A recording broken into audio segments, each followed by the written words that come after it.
There are some ways to spot a bogus email. So this is an email that just came into my inbox. You can see right away the subject, no obligatory performance report for user testing's website, and then the URL. Now, no obligatory performance report, that is not clear English. So what I think was meant to be said was no obligation performance report. So red flag number one, that the subject is written in a broken English. Not to say that's a bad thing. I mean, obviously a lot of people have English as a second language, but when you're dealing with email and a business email, that's a red flag. Straight away, then I look at the email address. Who sent this? It came from a Gmail account. Hopefully I'm blurring out the actual email address because this is probably someone's hacked email. The person who owns this email address was probably hacked, but I see it says @Gmail.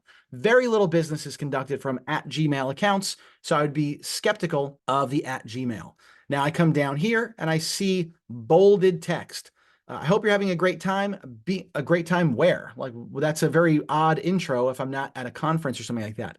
Being a reputed San Francisco, California, United States firm.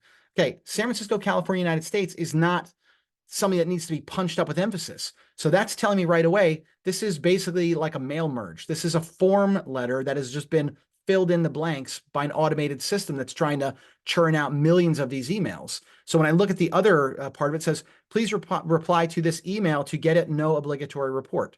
So again, no obligation, to get a no obligation report would be the proper way to say that. But both of these things are not the type of language that should be bolded. So it lets me know this is where they filled in the blanks in this email. So already I know even if it's not phishing, it's just a mass mail. It's not anything that's targeted at me. Then I read below. I just came across User Testing's website, www.usertesting.com, and I must say that you've done an incredible job. However, it still lacks a few parameters required for boosting its online presence. I've prepared an audit report of User Testing's website, mentioning all the crucial factors to accelerate your growth. They didn't mention anything about it. Like, they didn't actually mention anything wrong with my website. So surely any salesperson or business development rep would give me a little taste. They would give me something, give me one little nugget to make me want more. They've not done that at all here. They've just made an empty claim about something that I really want, and I really want to know it. So I should reply to their email if I want to get that information. Then it says, please reply to this email to get it no obligatory report. Awaiting your response. Regards, Auftraggeber. You'll notice that Auftraggeber is not the name of the email.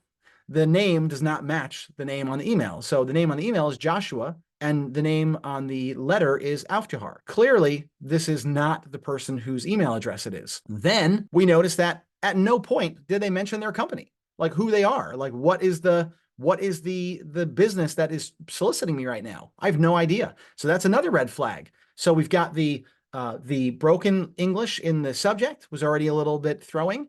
Then the Gmail account, that's number 2. Number 3 was the bolded copy. That doesn't really make sense to be bolded. Number 4 is the lack of any actual specifics about my business. Number 5 is the lack of a business name in here. Number 6 is the fact that the regards, the salutation does not match the name on the email address.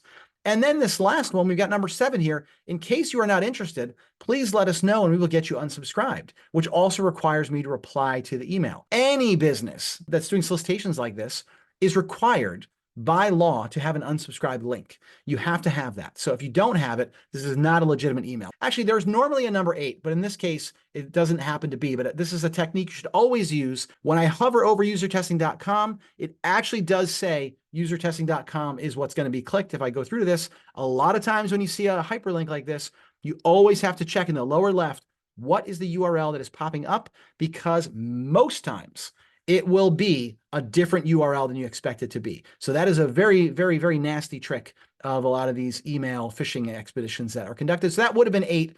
There's 7 ways at a glance that you can spot that this is a bogus email. So yeah, I'm not replying to this. I'm going to delete it. But that's it. It's very simple. Once you know the techniques to look at an email and figure out there's just way too many red flags in this email. Don't respond to it. It's a very serious issue. Security will thank you. If that was a legitimate email, it is absolutely something that should be user tested. Think about that in the future. If you're writing out emails, make sure you don't accidentally set up any red flags like the ones I mentioned.